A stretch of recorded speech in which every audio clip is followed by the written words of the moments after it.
পরিপূর্ণ বিয়ে না ধোঁকা, সত্য ঘটনা অবলম্বনে আজকে জানব ডোনা উইনগেটের কাহিনী। প্রথম পর্ব। ইউএসএ হলিউডে যার সম্বন্ধে বলবো তার নাম ডোনা উইনগেট। তার জন্ম হচ্ছে 1963 সালে নভেম্বর মাসের 10 তারিখে। তার মায়ের নাম হচ্ছে সারাদিন, বাবার নাম রবার্ট ব্রাউন। তারা হচ্ছে তিন বোনদের মধ্যে বড় হচ্ছে ডোনা। ডোনার মা সারাদিন একটা নিউজ পেপারে পার্টনারে কাজ করত, আর অন্যদিকে তার বাবা রবার্ট একটা লাইফ ইন্স্যুরেন্সে কাজ করত। তাদের ফ্যামিলি সচ্ছল ছিল। ডোনার 17 বছর বয়স যখন হয় তখন তাদের বাবা মা ডিভোর্স হয়ে যায়, আর তারপর তার মা আবার বিয়ে করে। ডোনার বোনেরা বলে ডোনা বড় বোন কম, মা ভাবটা বেশি ছিল। ডোনার ছোটকাল থেকে সংসার স্বপ্ন দেখতো, সেখানে তার একটা বাচ্চা থাকবে, সে একজন ভালো মা হবে।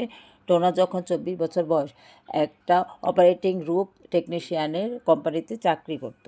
ডোনার সহপাঠী ডোনাকে দেখে পছন্দ করে তার ছোট ভাই মার্ক কুইনারের জন্য। তাদের দুজনকে খুব মানাবে। মার্করা 3 ভাই বোন। মার্ক হচ্ছে সবার ছোট। মার্কের বাবা এক কোম্পানির ম্যানেজার ছিল। মার্ক অনেক স্মার্ট ছেলে। ডোনা আর মার্ক একসাথে ঘুরতে যায়। ডোনা মার্ককে দেখে বলে সে যেরকম ছেলে পছন্দ করে মার্ক সেরকম একজন স্মার্ট ছেলে। ডোনা দেখতে অনেক সুন্দর ভদ্র মেয়ে, মার্ককেও পছন্দ হয়। দুজনকে পছন্দ করে। মার্ক ডোনাকে বিয়ের প্রস্তাব দেয়, তারপর তারা ফ্যামিলির আশীর্বাদে তারা বিয়ে করে ফেলে। বিয়ের পর মার্ক একটি নতুন চাকরি নেয় ইঞ্জিনিয়ার হিসেবে। নতুন জায়গা, তারা বাড়ি গাড়ি সবই আছে তাদের সংসারে। তাদের সংসারের বয়স 6 বছর। তারা হচ্ছে সুখী পরিবার, শুধুমাত্র একটা বাচ্চার কম আছে। ডোনার বাচ্চা পছন্দ করতো, সেটা তো আগেই বলি। ডোনাকে ডাক্তার বলেছে সে কখনো মা হতে পারবে না। ডোনার মা হওয়াটা খুব শখ। ডোনা মার্ককে বলে আমি বাচ্চা পালক নিব। হাসপাতাল থেকে ফোন করে বলে 2 মাসের বাচ্চাকে তোমরা নিবা। ডোনা অনেক খুশি হয়ে যায়, আর সেদিন বাচ্চাটাকে বাসায় নিয়ে আসে। তখনকার সময় স্মৃতি হিসেবে রাখার জন্য ভিডিও করে রেখেছে। যখন ডোনার কোলে বাচ্চাটাকে দেয় তখন সে বলে এটা হচ্ছে আমার নিজের সন্তান। বাচ্চার নাম রাখা হয় বেলি। এখন ডোনার পরিবার অনেক পারফেক্ট পরিবার, কিন্তু বেশি দিন সুখী রইল না আর। 1995 সালে আগস্ট মাসে 29 তারিখে ডোনাকে কে জানি হাতুড়ি দিয়ে হত্যা করেছে। 911 কল করে কান্না করতে করতে বলে আমাকে সাহায্য করুন, আমি একজনকে গুলি করে মেরে ফেলেছি। পুলিশ বলে আপনি কোথায়, কী হয়েছে, কেন মেরেছেন?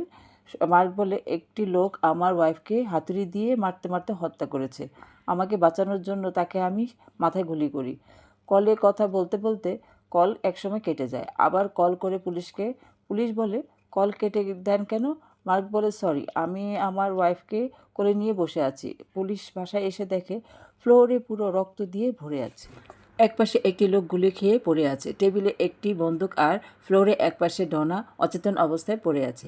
এই কেসের একজন ডিটেকটিভ জার্লি কপস যে লোকটিকে গুলি খেয়েছে তার পকেট থেকে মানিব্যাগ বের করে তার নাম জানতে পায়। তার নাম রজত। ডিটেকটিভ জার্লি